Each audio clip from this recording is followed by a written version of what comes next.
Boa noite, amada Igreja do Senhor Jesus. Estamos nos preparando agora para mais um culto online, mais um momento de você parar, adorar ao Senhor, de prestar a Ele o seu culto, mesmo aí estando no seu lar. Nós te damos uma boa noite, te pedimos licença para entrar na sua casa e ministrar junto com você, adorar ao nosso Deus. Eu vou deixar com os irmãos um salmo que está, o salmo de número 27, o verso 4, que diz o seguinte: uma coisa eu pedi ao Senhor e a procuro, que eu possa viver na casa do Senhor todos os dias da minha vida, para contemplar a bondade do Senhor e buscar sua orientação no seu templo. O texto diz que nós vamos pedir ao Senhor que nós venhamos a ficar na sua casa, e a casa do Senhor hoje, ela é aí,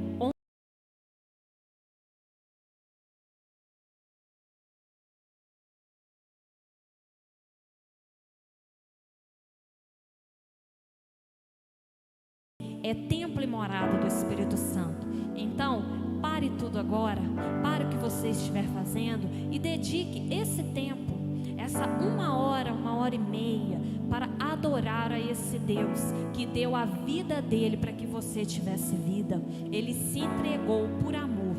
E hoje vamos juntos adorar ao Senhor com toda a nossa alegria, com toda a nossa intensidade. Você não precisa estar dentro desse prédio em específico para atrair a presença do Senhor.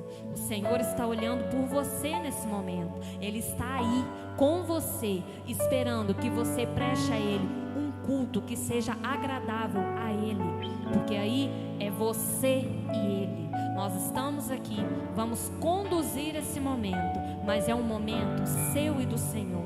Então pare tudo que você estiver fazendo e comece a adorá-lo, a agradecê-lo. Eu tenho certeza que assim como eu, você também tem muitos motivos para agradecer ao Senhor. Nós temos passado por muitos problemas, por muitas dificuldades, mas em todos os dias, em todos os momentos, em todo o tempo, o Senhor esteve e está lá. Ele não nos abandonou. Mesmo que muitos digam que a situação é difícil, que não há quem controle, o nosso Deus está no controle de tudo. Ele tem o controle de tudo em suas mãos. Então não se desespere, busque, ore, porque é lá, assim como diz o versículo, buscar orientação. Então busque. Se você está passando por algum momento angustiante, você está em dificuldade, se algo te aflige, eu não sei, mas o Senhor sabe, e Ele pode te orientar, Ele pode te ajudar. Eu tenho certeza que buscando no lugar certo, tudo isso vai passar e o nosso Deus será glorificado. Feche os seus olhos. Vamos orar. Comece aí a orar e agradecer ao Senhor por tudo que Ele tem feito na sua vida, por todas as bênçãos que Ele tem derramado sobre você, sobre a sua família. Se você está junto, chame seus filhos, traga eles para junto de você. Reúnam todos aí na sala da sua casa, onde você estiver, e comece a orar. Comece a agradecer a esse Deus maravilhoso. O nosso Deus não é um Deus de longe, Ele é um Deus de perto. Então Ele está aí te ouvindo. Comece a agradecer ao Senhor. Senhor, nós te damos toda a honra, toda a glória e todo o louvor, porque você é merecedor.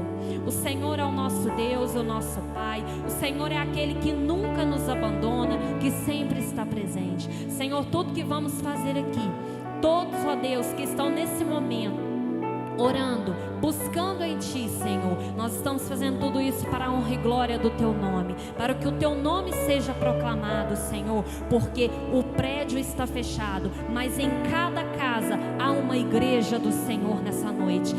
Há alguém, Senhor, que busca, que clama, que ora e que pede, ó Deus, a Tua misericórdia, que pede o Teu amor. Senhor, alcance cada coração, Pai, cada pessoa,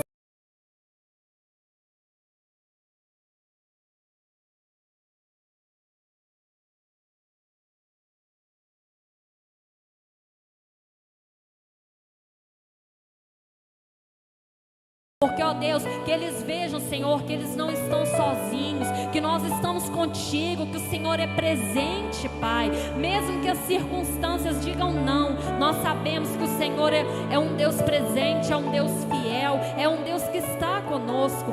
O Senhor nunca nos abandonará e nunca nos abandonou, assim diz na tua palavra. Senhor, nós te damos graça, porque mesmo que de forma online, nós ainda podemos entrar em muitas casas e podemos, ó Deus, ministrar a tua palavra, podemos, ó Deus, levar a palavra de esperança e amor, que é o Senhor, Pai. Mostrar para as pessoas que há um caminho, que há, ó Deus, um método, que há um meio, ó Deus, que ainda há esperança, porque o Senhor ainda está aqui, o Espírito Santo do Senhor ainda está conosco. Pai, nós te agradecemos, nós te damos graça, nós te adoramos e entregamos tudo nas tuas mãos.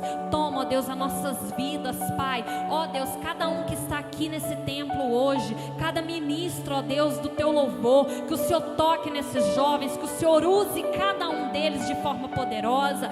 Usa, Senhor, quem trará a palavra, que, ó Deus, aonde essa live chegar, aonde, ó Deus, esses louvores chegarem, que possam, ó Deus, tocar nas pessoas, que as pessoas possam se sentir diferente, ó Deus, que elas sintam a tua presença, que elas sintam a tua essência, Senhor. Senhor, nós te damos graça e agradecemos por tudo que o Senhor tem feito por nós. O Senhor tem cuidado de cada um de nós. Nós temos saúde, Deus, temos vida, temos ar em nossos pulmões, e tudo isso, Pai, é porque o Senhor permite, porque tudo está no teu controle, ó Deus.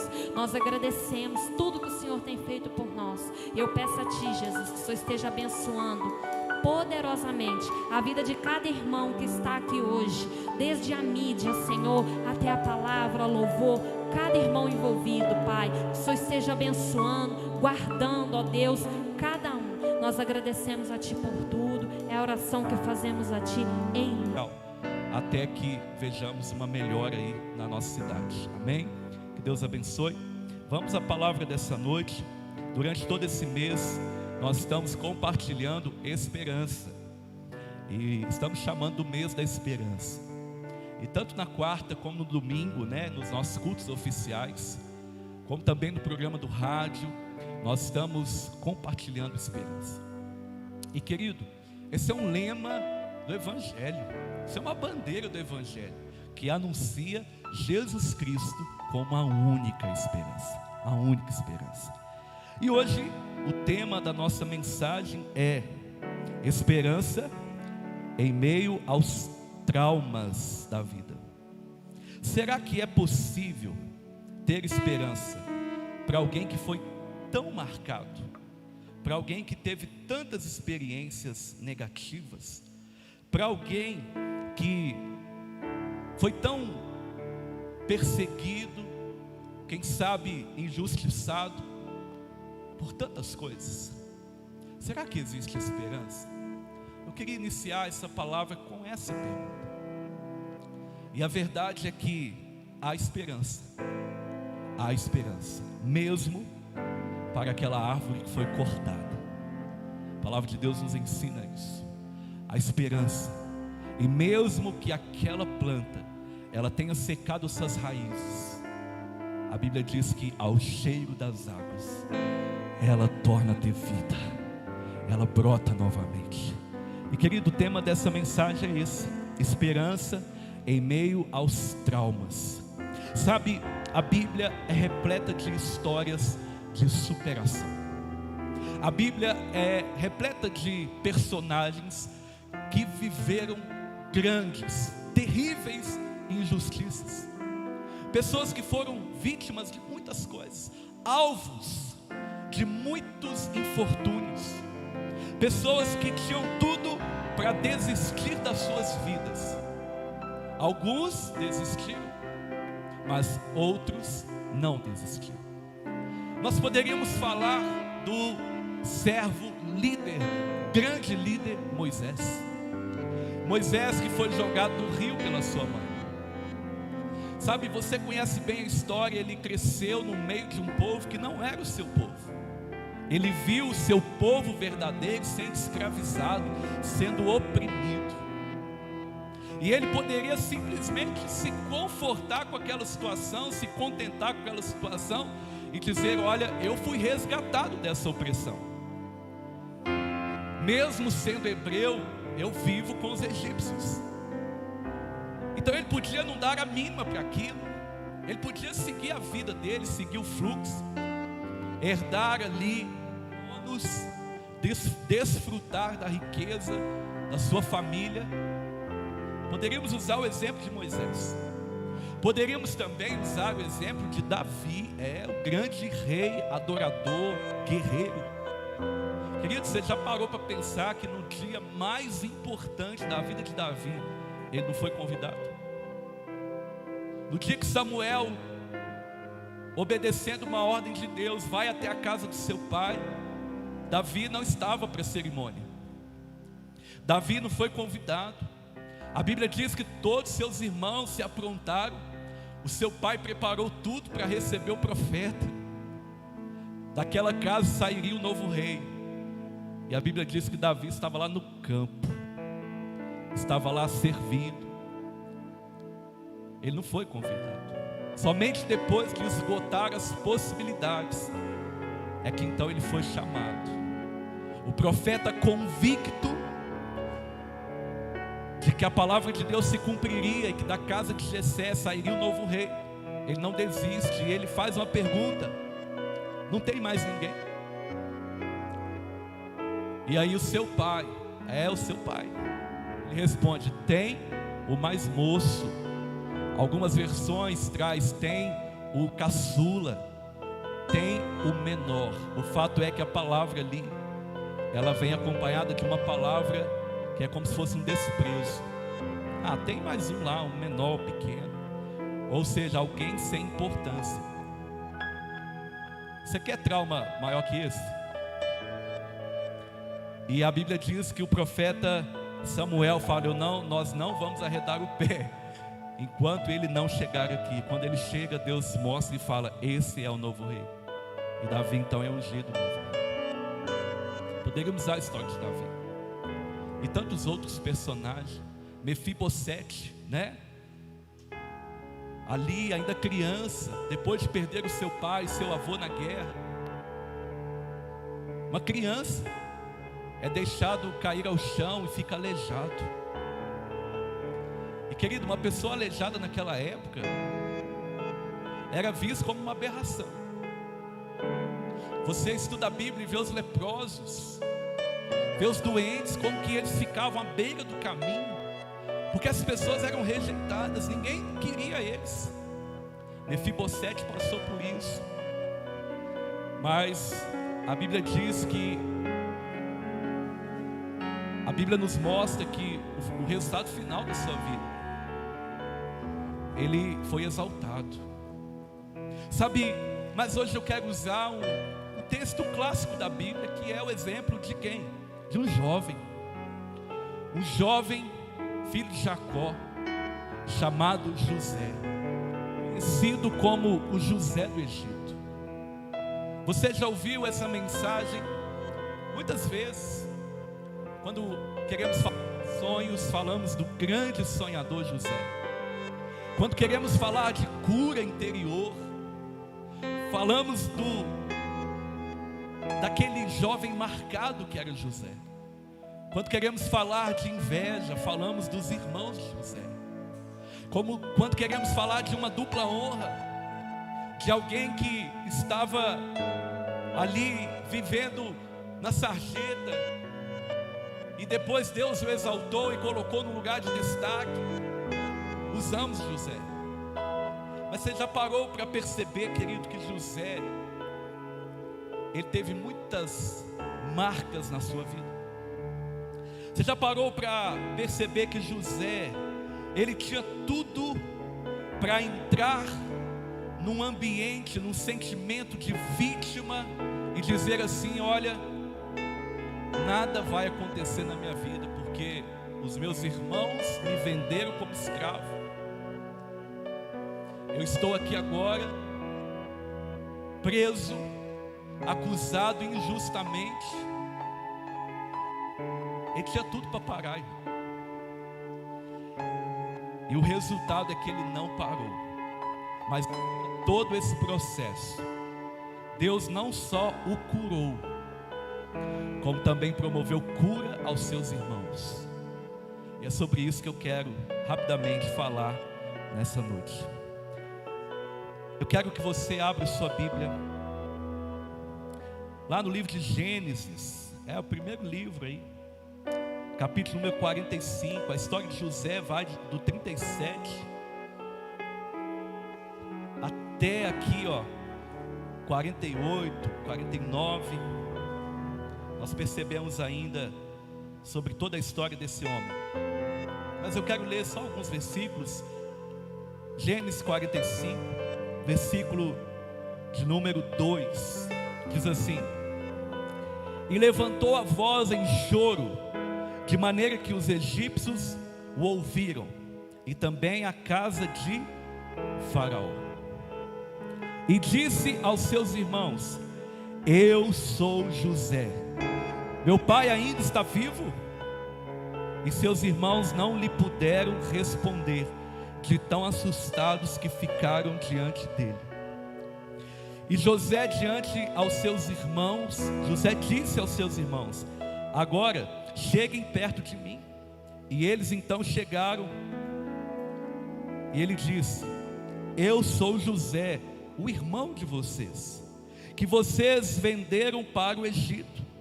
Agora, pois, não fiquem tristes, nem irritados contra vocês mesmos, por terem me vendido para cá, porque foi para a preservação da vida que Deus me enviou adiante de vocês. Aleluia. Eu quero frisar essa declaração, porque foi para a preservação da vida que Deus me enviou diante de vocês. Que Deus abençoe essa palavra no seu coração, em nome de Jesus. Querido, preste atenção numa coisa. Eu quero fazer um resumo aqui rapidamente. José foi filho de Jacó e Raquel. Teve 11 irmãos que o invejavam. Foi vendido então por esses irmãos para uma terra estranha, para ser escravo. Ali ele trabalhou arduamente, e você conhece bem a história. Um dia ele foi acusado injustamente de tentar possuir, ali a mulher de Potifar. Então ele foi jogado num calabouço, numa prisão terrível.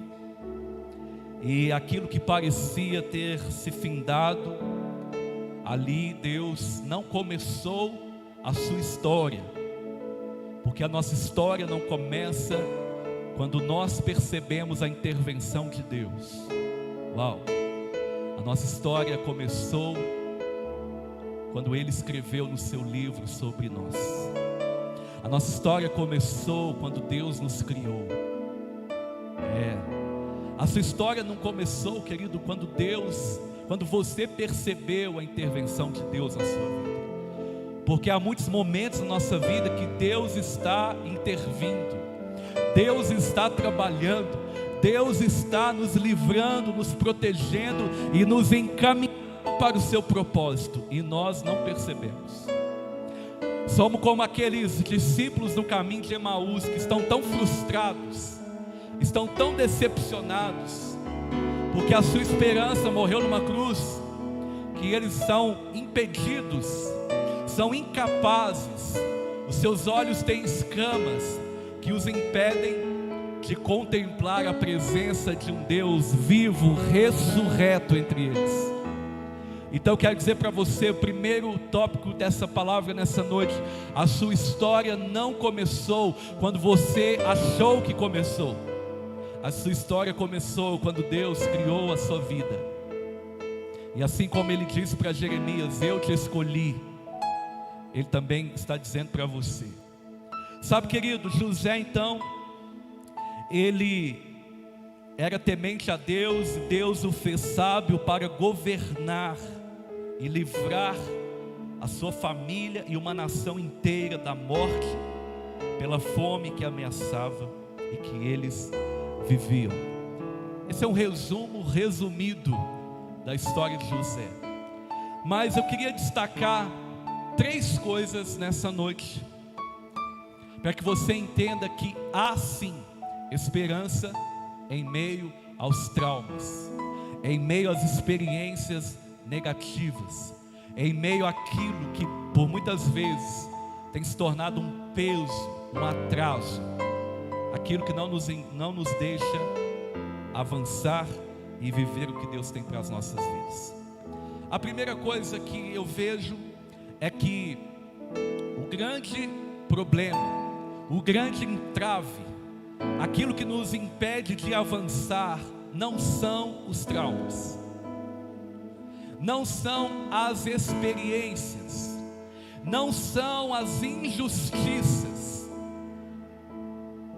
não são elas em si, mas é a maneira como nós a enxergamos, é a maneira como nós a concebemos, é a maneira como nós as interpretamos, e a maneira como nós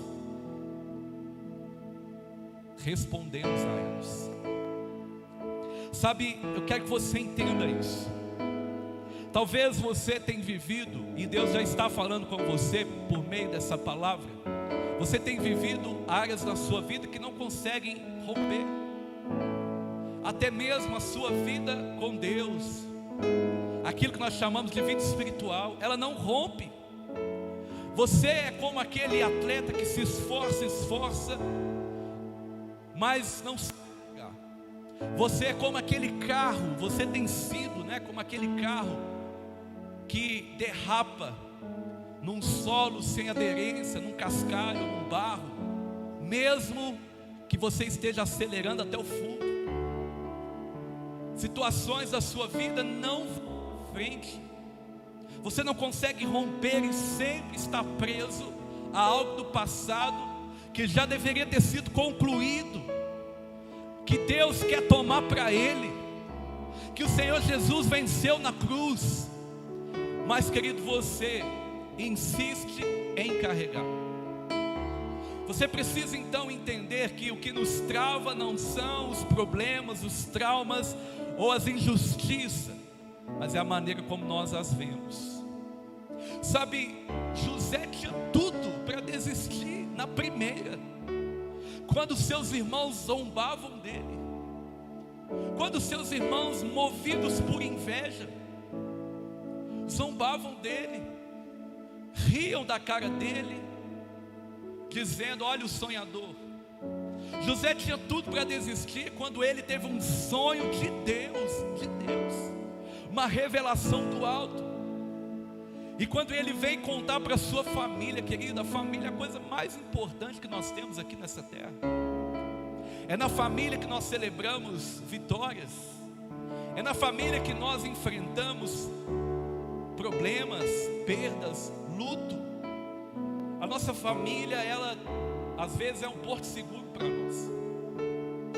Agora imagine esse jovem com toda expectativa pela frente, com sonhos. Ele recebe um sonho de Deus e ele vem compartilhar com a sua família. As pessoas riem dele, as pessoas zombam da sua cara, as pessoas não dão crédito. Sabe, José era para desistir ali, de primeira. Aquilo faz nascer uma inveja tão grande no coração dos irmãos. O fato de Deus estar mostrando para ele algo, de Deus ter revelado algo. E querido, revelação profética naquele tempo, quando vinha do alto, quando vinha de Deus, querido, assim como hoje, ela também se cumpria. Então os seus irmãos se enchem de ira e de inveja e tramam contra a sua vida. José poderia ter desistido ali, mas querido, a maneira como José enfrentou as injustiças, enfrentou os traumas, enfrentou as resistências, até a inveja de seus irmãos, fez com que ele entrasse no caminho, que é o caminho que você pode estar agora. um caminho que eu chamo de lapidação para o propósito, o caminho que eu chamo de preparação para viver um novo tempo. A maneira como você está enxergando os seus problemas, ou as experiências que você viveu no passado, elas podem impedir que você avance agora no presente e alcance o futuro que Deus tem para você. Sabe, uma coisa que nos chama a atenção na vida de José é que não se podia negar, José temia a Deus, José amava a Deus, José servia a Deus de coração, José dava testemunho com a sua fé em Deus. As pessoas ao seu redor viam que o Senhor era com José. Sabe, querido, quando José foi vendido, para Potifar no Egito, a Bíblia diz que Deus ali, com toda a sabedoria, José começou a administrar aquela casa. José começou então a comandar a casa toda, e ele fazia tudo da melhor forma possível. Ei, mas espera aí, pastor, ele foi vendido como escravo. Ele não era escravo, mas ele foi vendido como escravo. E se ele foi apresentado como escravo, ele também era tratado como escravo, mesmo não sendo. Ali naquele momento era para José entrar, querido, naquilo que tem envolvido, segundo os especialistas, 90% das pessoas no mundo. Segundo estudiosos da psicologia, eles dizem que 90% das pessoas no mundo vivem e vivenciam traumas nas suas vidas. E boa parte desses 90% estão com suas vidas travadas, porque ao contrário de José, pararam nesse trauma, estacionaram. Pensa nisso. José vendido como escravo, ele não era escravo, ele era tratado como escravo. Nesse momento era para ele ter crise da identidade. Opa, peraí, eu sou filho de Jacó, a minha geração é do povo eleito, do povo exclusivo. A minha raiz é do Deus Todo-Poderoso. O meu pai, Jacó, Isaac e Abraão, são os patriarcas. Isso. E naquele momento ele é visto, tratado como escravo. Talvez ali também José teria oportunidade de parar com tudo. Talvez você está vivendo isso, querido. Você tem uma crise de identidade. Você tem pensado que a sua identidade, ou você é o que as pessoas falam, você é o que disseram que você é, e não se atentou para aquilo que Deus pensa e já disse, e já determinou, e já liberou ao seu respeito. José não parou naquilo porque ele sabia da sua identidade. Então ele servia como alguém que é fiel a um Deus vivo. Sabe quantas pessoas estão por aí estacionadas na sua vida porque elas se sentem vítimas? Elas entraram nesse ambiente de vitimismo. As suas causas sim importantes, os seus motivos são sim importantes, Deus se importa com eles. Mas querido, sai desse ambiente e vai para um ambiente de cura de identidade. Você não é isso, você não é a experiência que você teve, você não é o que falaram que você é, você não é o que você está vivendo. Não é isso que Deus vê. Deus não entregou o seu filho Jesus na cruz para morrer por você e por mim, não foi por aquilo que as pessoas falaram a seu respeito. não foi pelo momento que você está vivendo, não. Jesus foi entregue na cruz do Calvário, padeceu aquela morte terrível, porque Deus nos amou de tal maneira. Então você não é obra desse problema, você não é obra desse trauma, você é filho amado de Deus. Você é amado de Deus. E eu não estou trazendo isso para te emocionar de maneira nenhuma. Essa é a maior verdade que nós precisamos saber, que Ele nos amou. Ele nos amou. E a segunda verdade, Ele não nos amou porque a gente era bom, não. Ele não nos amou porque a gente se comporta conforme padrões, não. Querido, Ele nos amou porque nós fomos feitos obra das suas mãos. Mas Ele nos amou numa condição de pecadores. Então o que nós somos? Pecadores. Mas pecadores que foram amados por um Deus Todo-Poderoso, e que quando recebe Cristo Jesus na nossa vida, esse é perdoado. Então ele é gerado de novo para uma nova vida. É isso. Primeiro, você precisa reconhecer o quanto que Deus te amou. Segundo, você precisa reconhecer que você não é nada. Você não é nada. Mesmo assim, Ele se importa com você, porque Ele te ama. Talvez essa é uma das grandes verdades que você vai ouvir nessa noite. Talvez essa é uma grande verdade que você precisa ouvir nesse tempo. Sabe, irmão, o fato de José dar testemunho da sua fé fala conosco. Por quê? Porque na maioria das vezes nós pegamos os infortúnios, os traumas que são verdadeiros, Deus se importa com eles e Deus quer curá-los. Mas a gente pega isso e entra num estado onde a gente para com tudo na nossa vida.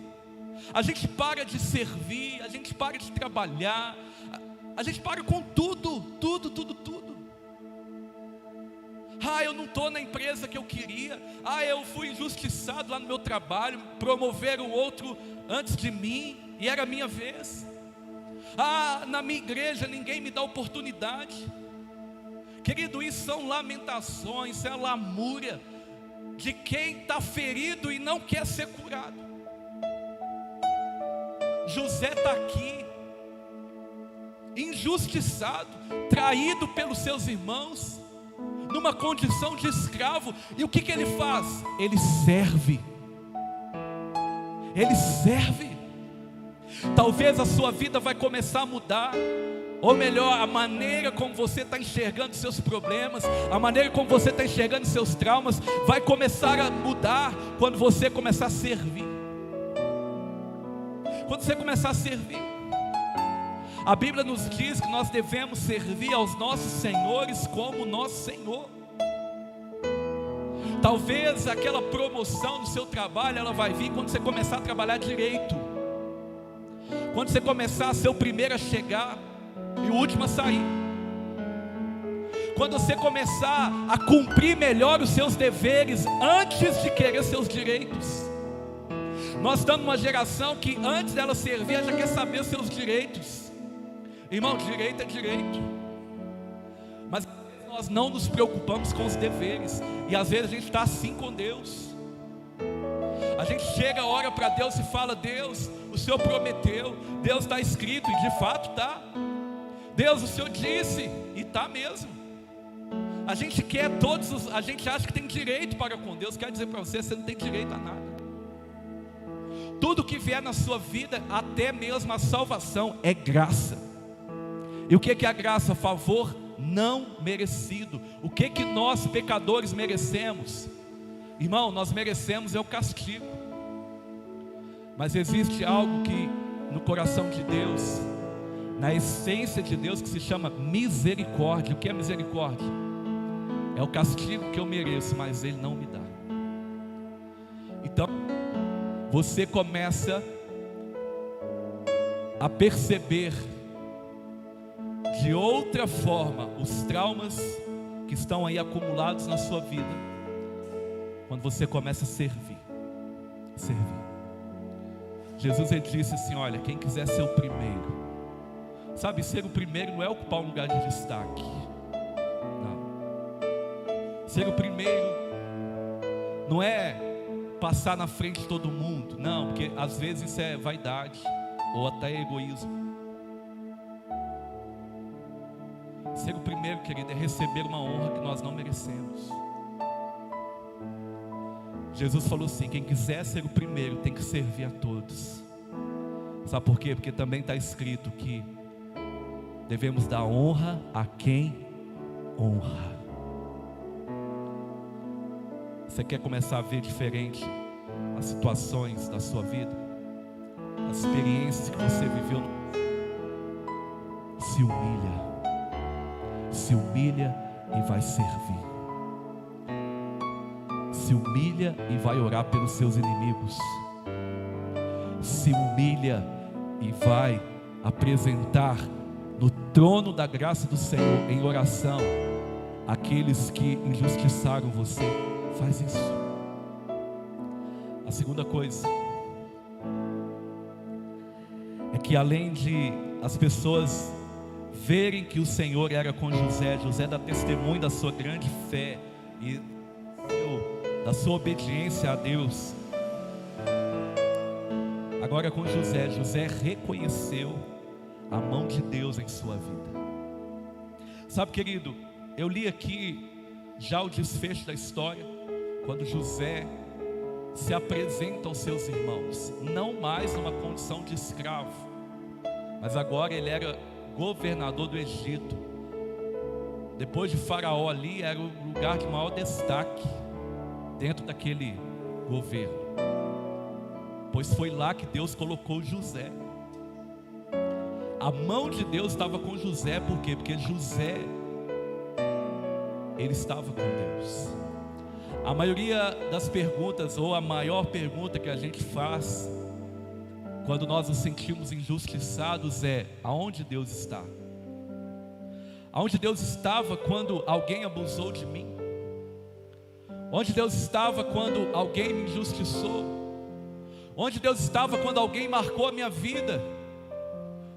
Onde Deus estava?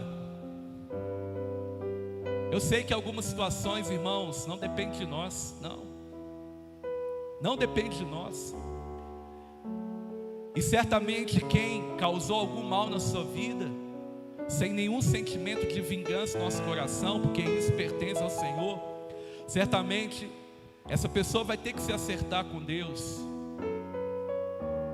Mas eu quero dizer para você, querido, que ao invés de você ficar vivendo esse passado, que às vezes é tão doloroso, que às vezes sangra, eu quero dizer para você que, assim como Deus era com José, Deus está aqui dizendo para você: filho, lança isso na cruz.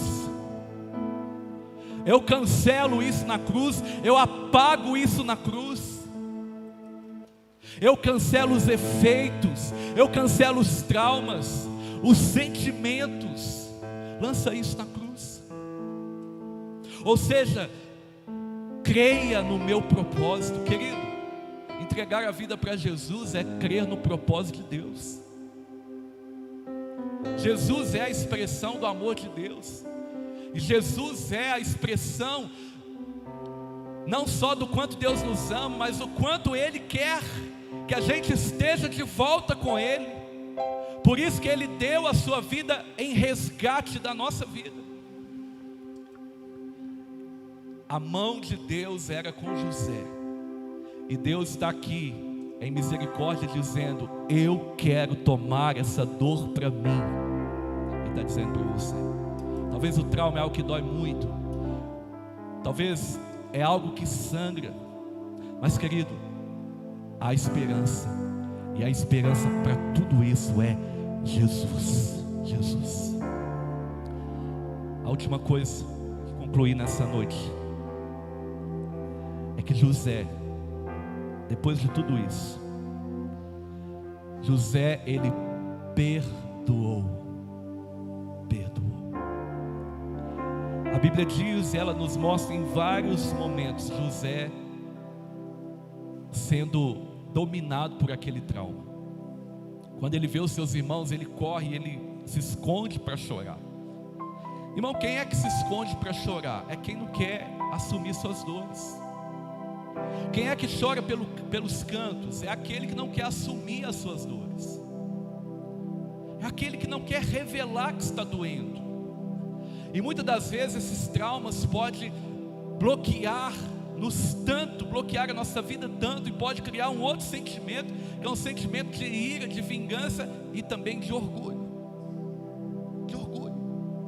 Pode nos impedir de nos humilhar diante do Senhor. E a Bíblia diz que o Senhor concede graça aos humildes, mas rejeita os soberbos. Alguns traumas podem nos deixar com uma completa soberba. E a Bíblia nos mostra aqui que José ainda não estava curado daqueles traumas. A Bíblia nos mostra que por mais que ele lutou, ele foi à frente, aquilo marcou a sua vida. Eu quero dizer para você que Deus reconhece a sua dor, Deus vê a sua dor. Deus viu, querido, quando as coisas aconteceram, Deus viu. Ele não fechou os seus olhos, não. Mas, querido, Ele também vê, e Ele também quer te livrar disso que dói. Então saia desse ambiente de vítima, saia desse ambiente de atraso. A Bíblia nos diz lá em Hebreus 12 que a gente deve correr com perseverança a corrida que nos foi proposta e deixar de lado o peso e o pecado.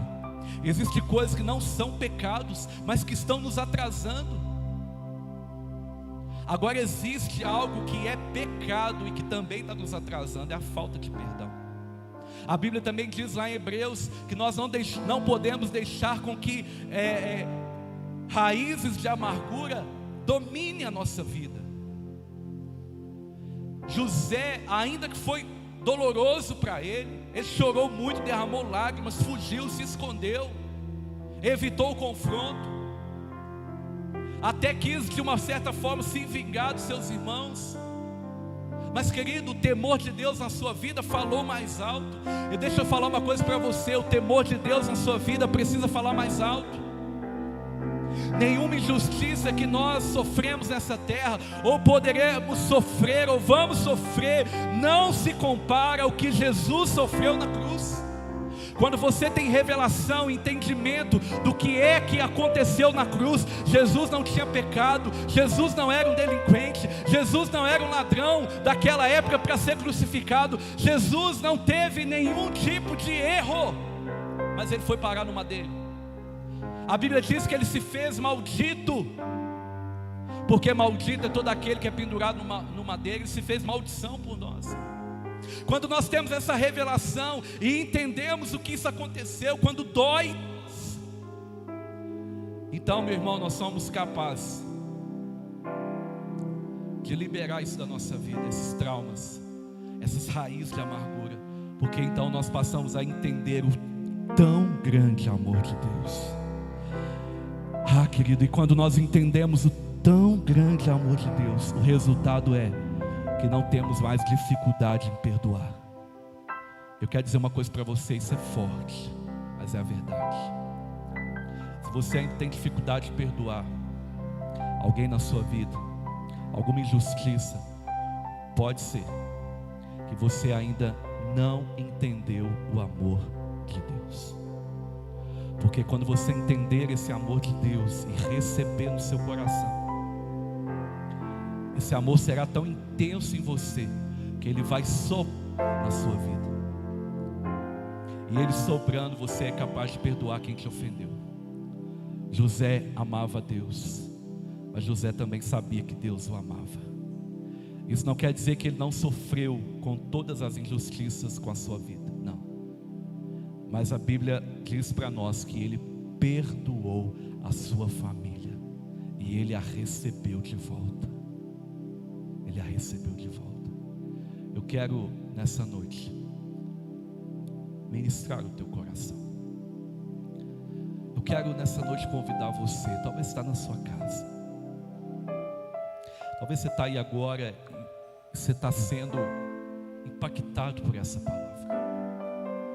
Talvez passou um filme na sua cabeça dos traumas que ainda não foram curados em você.